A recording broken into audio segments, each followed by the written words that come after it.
para eles, os meios são justificados pelos fins. Mas o que vão fazer? Se os pais abandonaram, vão levar para adoção? O que vai acontecer? Os chineses estavam comemorando a morte dele. Esses assuntos é meio que abafado. As mulheres são ensinadas a não denunciar e manter uma aparência. Quando o caminhão percebeu que atropelou ela, ele deu uma ré e passou por cima de novo. E aí, gente, tudo bom? Sejam muito bem-vindos ao meu canal Dominando o Mandarim. Hoje a gente está aqui com um convidado especial. Para quem não conhece, o nome dele é Lucas Dassaiev. Olá, tô aqui de novo. Vocês pediram e eu estou aqui. Pode cortar isso. Mentira, ninguém pediu. E aí, gente, tudo bom? Prazer estar aqui novamente. Meu nome é Lucas Dassaiev. Eu sou tradutor de inglês. Morei alguns anos na China, trabalhei lá como tradutor também. E hoje estou de volta ao Brasil. E estou aqui para compartilhar um pouco das minhas experiências, do que eu aprendi, do que eu vivenciei e vi na China. E é isso.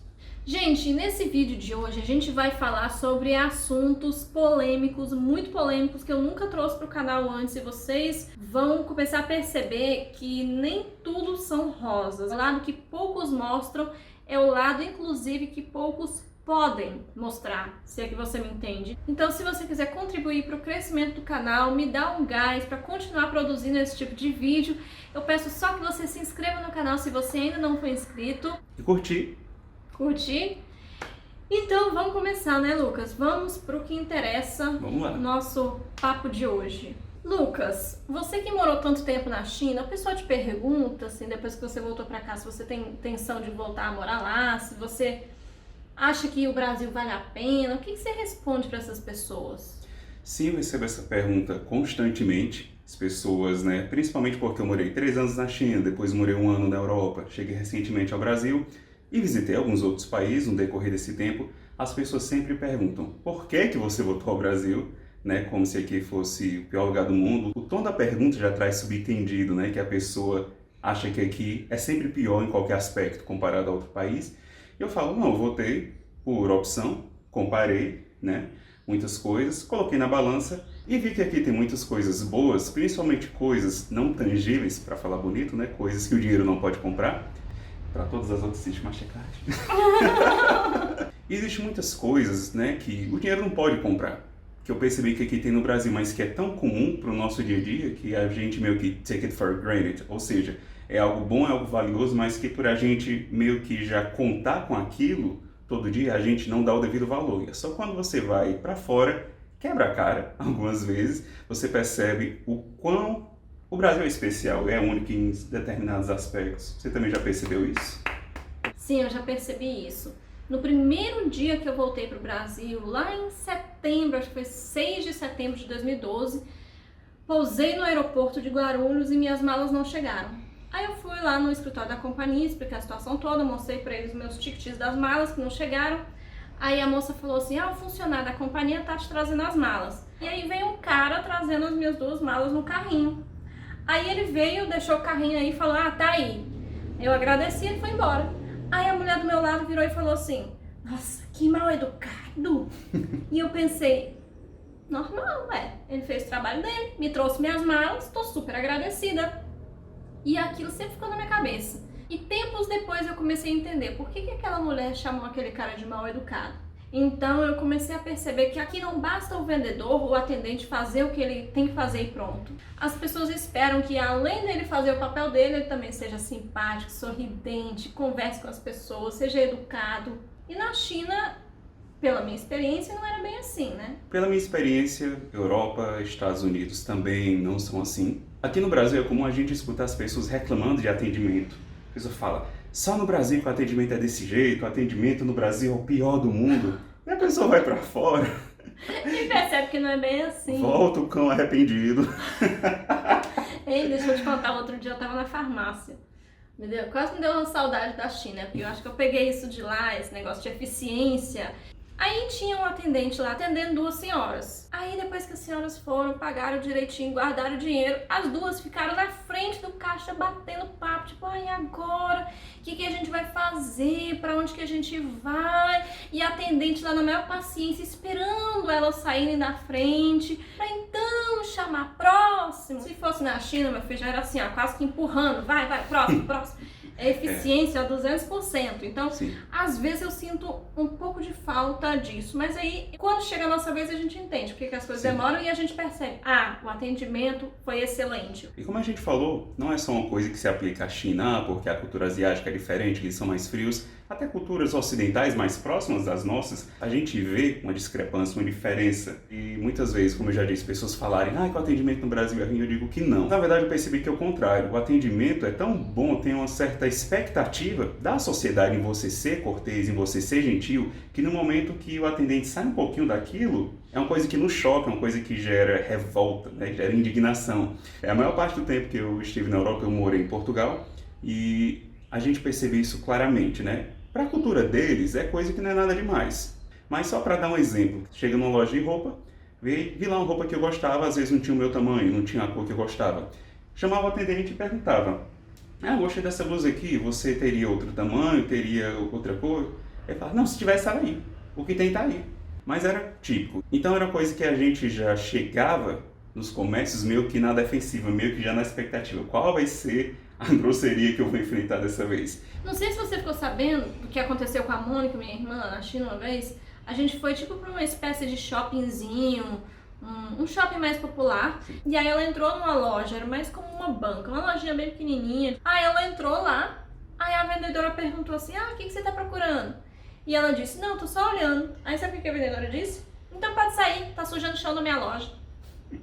Imagine isso aqui no Brasil, né? Por muito menos a gente se choca, a gente vai nas redes sociais, a gente marca, vai no Reclame Aqui, a gente sai falando mal. Mete um processo. Exatamente. Mas isso não era só contra o estrangeiro, eles fazem isso com os chineses e todo mundo aceita, é normal para eles, porque para eles eficiência está em primeiro lugar. Eu quero vender, se você não vai me trazer resultados financeiros, não sei o que você está fazendo aqui. Então na cabeça deles erradas éramos nós, não queríamos comprar nada, a gente entrava na loja para fazer o quê? Sujar o chão. Isso às vezes me faz pensar que o chinês é meio imediatista, não tem uma certa visão a longo prazo, no sentido de que no Brasil, se você é atendente de uma loja, se a pessoa chega lá só para olhar, você pode, mesmo com má vontade, mesmo se moendo por dentro. Mas a maioria dos atendentes tem aquela visão. Pode ser um cliente potencial, pode ser um cliente futuro, talvez realmente hoje só olhou porque não recebeu o salário ainda, mas se eu tratar mal essa pessoa, ela vai se lembrar e não vai voltar no futuro.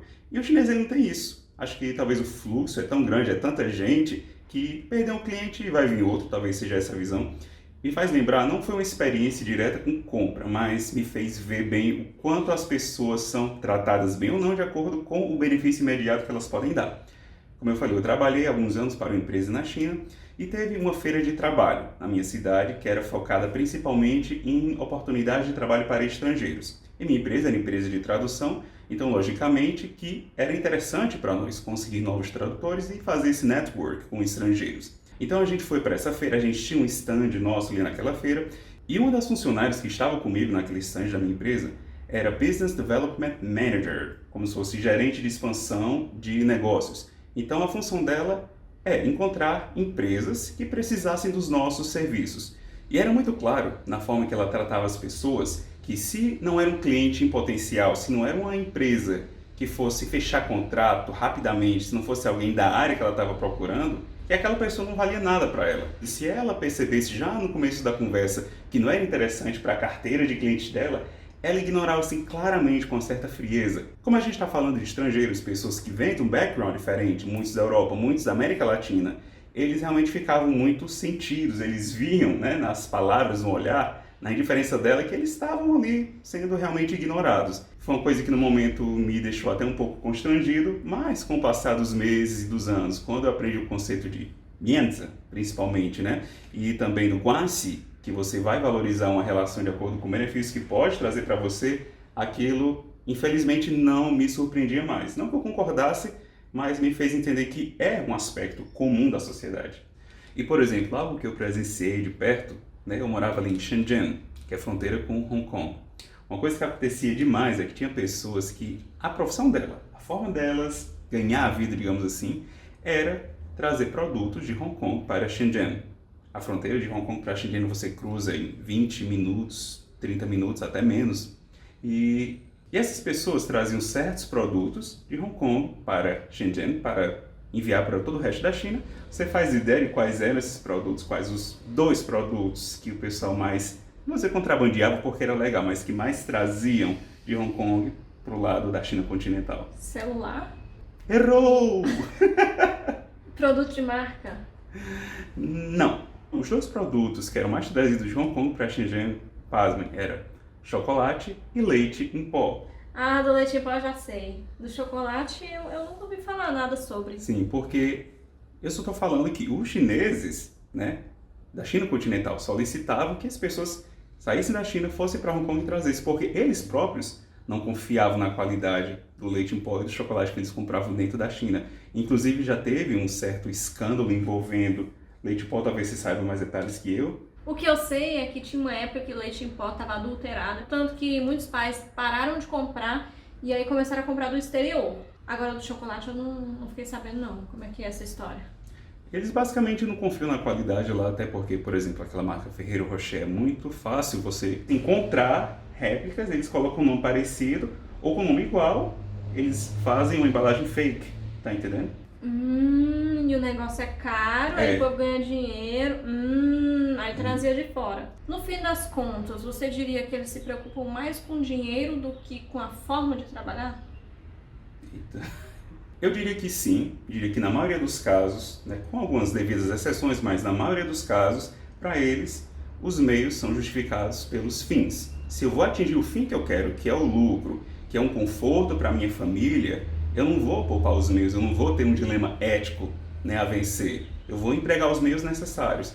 E tem muitas histórias que podem comprovar o que a gente está dizendo. Mais uma vez, fazendo as devidas ressalvas, a gente está simplesmente falando, digamos assim, do que a gente vivenciou e percebeu como regra geral. Lembrando que existem exceções, nem todos os chineses são iguais, mas eu vou te contar uma história que aconteceu diante dos meus olhos. Aqui no Brasil, eu estava num ambiente com vários chineses. Eles tinham uma empresa de um produto que eles vendiam aqui no Brasil. E esse produto, ele vendia bem, só que ia sair algumas leis que iam dificultar a venda desse produto. E com isso eles estavam dependendo de um governador do Pernambuco na época, Eduardo Campos. Então, o Eduardo Campos, como governador daquele estado, ele tinha o direito de regulamentar esse produto pela segurança da população. Só que isso ia prejudicar muito as vendas desse produto que essa empresa chinesa fabricava. No dia que aconteceu aquela tragédia, que o avião do Eduardo Campos caiu e ele faleceu, por acaso eu estava junto com esses chineses e eu vi que de repente eles começaram a comemorar, do nada. E aí a chinesa ligou pro outro chinês, vem cá, vem cá, vem cá. E eu só ouvia, ele morreu, e eles super felizes, Lucas, pulando, sabe? Igual criança, assim, yes, yes. Os chineses estavam comemorando a morte dele, porque ele não estando mais aqui, ele não iria mais regulamentar o produto. Então aquela ameaça que eles tinham ao lucro deles já estava descartada, neutralizada. Então eles comemoraram a morte do Eduardo Campos, porque eles poderiam lucrar mais se essa lei, se essa regulamentação não passasse. Mesmo para mim, depois de morar tantos anos na China, foi muito chocante ver aquilo. É algo absurdo, né? Por isso que eu falo que muitas vezes o brasileiro tem um complexo de vira-lata.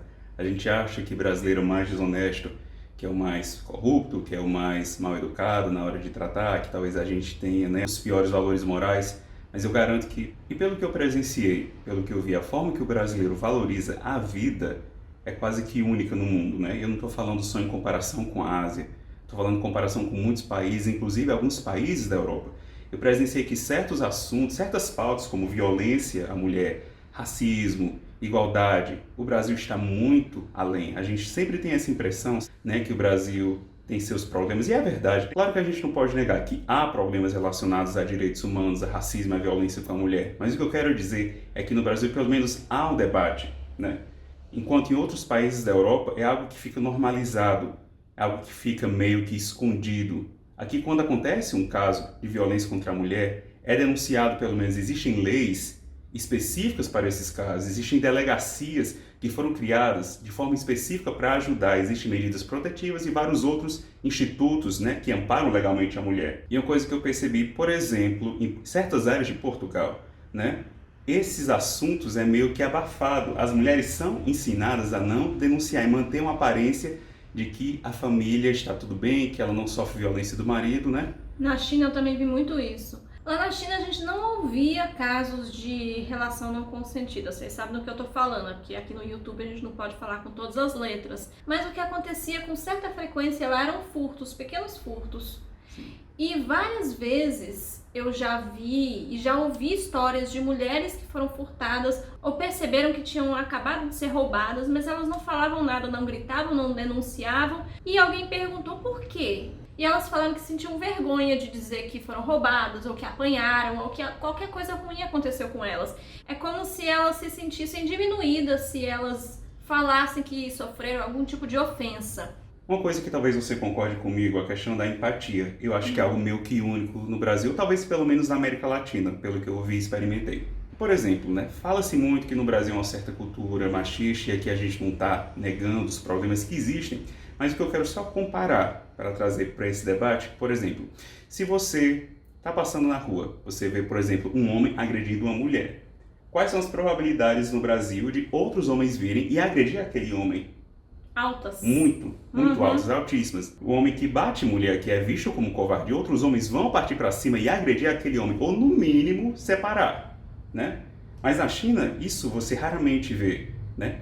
E aqui não é uma crítica ao país, eu sei que em muitos casos essa falta de empatia do chinês é devido a golpes, muitos golpes que eles sofreram, que também está linkado com o que a gente falou, que os meios são justificados pelos fins. Então acontece tanto golpe na China que o chinês ele meio que está cético já. Ele não ajuda uma pessoa que cai na rua porque ele acha que deve ser mais um golpe. Tá entendendo? Então se você cai na rua, se Como você é que for... funciona esse golpe? Vamos explicar pro pessoal. Já aconteceu muito de velhinhos estarem andando na rua e aí tropeçarem, porque realmente é uma atuação, Sim. E aí alguém chega pra ajudar. Aí esse velhinho começa a fazer o maior escândalo. Você me derrubou, agora eu não consigo mais andar, não consigo. Se ele ainda trabalha, não consigo mais trabalhar, não consigo cuidar do meu neto. Aí chega a polícia, chega todo mundo, acontece aquele auê. E aí o velhinho recebe uma indenização por aquela pessoa ter derrubado ele. Sim, é desse jeito.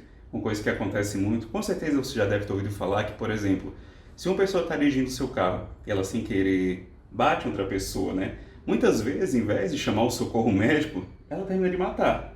Você ouviu falar disso? Eu já ouvi. Sim. Tem até vídeos sobre isso. Já teve um caso, aliás, já tiveram alguns casos, e um em específico era uma criança de poucos anos, uma menina, e um caminhão atropelou ela. Quando o caminhão percebeu que atropelou ela, ele deu uma ré e passou por cima de novo. Isso aconteceram 7 vezes, esse vai e volta. Até que o caminhão percebeu que ela já tinha falecido, aí ele foi embora. Agora, por que eles fazem isso? Isso foi até um assunto bem quente, bem comentado na época. Se ele atropelasse e a criança ficasse com algum problema, sei lá, não conseguisse mais andar, ficasse paraplégica, tetraplégica, tivesse qualquer complicação de saúde, o motorista do caminhão ou a pessoa que atropelou teria responsabilidade para o resto da vida da criança de sustentar ela. Agora, se a criança não sobrevivesse, não tem responsabilidade. Exatamente. Talvez as despesas com o funeral, mas é aquela coisa. Eles tratam como negócio. Eu vou gastar menos com o funeral do que eu gastaria ajudando, né, dando assistência a uma vítima. E esse é um ponto que eu trago para o debate para dizer certas coisas que a gente tem já garantido no Brasil que a gente nem percebe o quão importante. E mais um ponto que eu trago para o debate para mostrar como o Brasil tem certas coisas positivas que a gente sequer tem noção que nos outros países não exista. Nossa legislação civil ela é muito completa no sentido de responsabilidade civil, ou seja, você causa um dano, você tem que pagar pelo dano que você causou, né? Toda vida que houver um nexo entre o dano causado e a sua atitude, a sua ação ou omissão, você é responsabilizado. Por exemplo... Ele é advogado, tá, gente? Tá explicado, tá explicado. Por exemplo, vamos supor, num hospital, um médico, na hora do parto, cometeu algum erro, né? E a criança que nasceu ficou com alguma sequela. O médico e o hospital vão ser responsabilizados, né? Se é algo que vai impedir aquela criança de ser independente, de estudar, de trabalhar, a indenização vai ser milionária, porque praticamente aquela pessoa nunca vai estudar, nunca vai trabalhar, ter renda própria. Toda aquela renda que aquela pessoa vai ser impossibilitada de adquirir por conta própria vai ser responsabilidade de quem causou o dano, quer seja por dor ou por culpa, quer haja intenção ou não de ter causado aquele dano. E é algo que não existe na China, por exemplo. Eu vi casos, né, que uma criança nasceu e ela ficou com certa sequela por conta de um erro do médico. E a pressão do hospital, a pressão inclusive dos juízes, né, para que os pais abandonassem, deixassem a criança falecer, era muito grande. Então, me fez ver como o Brasil, os brasileiros têm uma forma diferente de valorizar a vida. Um pai que tem um filho deficiente, eles vão amar aquela criança, vão cuidar, vão lutar, né? Enquanto que muitas vezes o chinês, também resquício da política do filho único, apesar que hoje podem ter dois, mas a maioria continua tendo um, se o filho tem alguma deficiência, mesmo que seja descoberta depois do parto, muitas vezes eles preferem deixar a criança, né, falecer. E há até uma certa conivência dos hospitais para que esse tipo de procedimento ocorra. Por exemplo, eu soube de um caso que a criança ela tinha nascido com certa deformidade, né, no trato intestinal, que as fezes não saíam, praticamente. Ela não conseguia defecar por conta própria. A solução era simplesmente colocar uma bolsa de colostomia. Mas ela ia conseguir andar, ia ser independente, mas só por causa desse problema, que, vamos dizer, não é tão sério, os pais decidiram não ficar com aquela criança. E o que acontece se não ficar com a criança? Ela vai para um Essa é a pergunta que faz, porque ela não estava com doença degenerativa, ela não estava com uma condição que fosse fazer ela falecer rapidamente, né? Então, a pessoa que presenciou, né, esse caso dessa criança que foi abandonada no hospital, indagou a enfermeira. Mas o que vão fazer? Se os pais abandonaram, vão levar para adoção? O que vai acontecer? E a enfermeira falou, friamente, com a maior naturalidade, que simplesmente eles parariam de alimentar. Porque não era o caso que você desliga o aparelho e a criança morre. Para que aquela criança viesse a falecer, eles simplesmente deixariam ela morrer de inanição. E aquela criança passou... Morrer de fome? Sim. Uma criança recém-nascida passou 2 a 3 dias. Diz que a cor da pele da criança ficou como se fosse um verde musgo, uma coisa realmente desumana, né? Então, por isso que eu falo, a gente não tem noção do que a gente tem de bom, inclusive em termos de valores, de princípios morais e da forma que a gente trata e valoriza a vida. Desde o atendimento que você recebe, desde o respeito à fila, inclusive a coisas mais importantes, né, como a nossa legislação. Eu conheci uma chinesa que já tinha morado mais de 20 anos no Brasil. E ela me disse que ela vê uma grande diferença entre a ética do brasileiro e do chinês. E o chinês, ele pode fazer o que for para ele ganhar dinheiro, para ele chegar, para ele conquistar o que ele quer.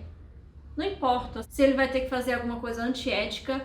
E aos olhos dela, o brasileiro tem mais uma noção do que é certo e do que é errado. E o chinês não tem isso. E ela me explicou que aos olhos dela, que no Brasil, a maior parte dos brasileiros tem ciência de um ser divino. E na China, não. Na China eu sou eu, dinheiro é o meu Deus, eu cuido da minha vida, eu sou o ser supremo da minha vida. Comparando, inclusive, com Portugal também. E uma coisa que eu escutei, inclusive, de alguns portugueses é que eles admiravam os brasileiros porque, por exemplo, eles falavam que os brasileiros têm muito essa questão de falar, meio que até instintivamente, se Deus quiser, graças a Deus, ou seja, uma gratidão a algo transcendental, né? Enquanto o brasileiro falava, se Deus quiser, graças a Deus, o português às vezes falava, graças a mim, graças ao meu esforço, ao meu trabalho, ao meu dinheiro, tá entendendo? Então é isso, gente. Falei muita coisa nesse vídeo, tem coisa que a gente não vê por aí, não ouve por aí, mas dominando o mandarim tá aí pra isso, pra gente falar do que muitos não falam e não podem falar. Então é isso, até a próxima. Zaijian! O que eu sei é que teve uma época que leite em pó lá tava adulta. Lucas, você que morou muito tempo na China, já teve gente que te perguntou... Grave de novo, tem uma mosca passeando na sua testa. Agora pronto. Tô vendo. Agora como é que bate uma mosca? Pegou quase ali, tem aquele chinês, né, que pega a mosca no ar. E aí, gente, tudo bom? Sejam muito bem-vindos ao... Um assunto tão sério, começa logo desse jeito. E era muito claro quando... Eu ainda vou matar essa mosca até o fim desse vídeo. Tentando sair, ó. E ficava muito claro na forma que ela tratava... Eu não sei falar mais português. É o calor do Ceará.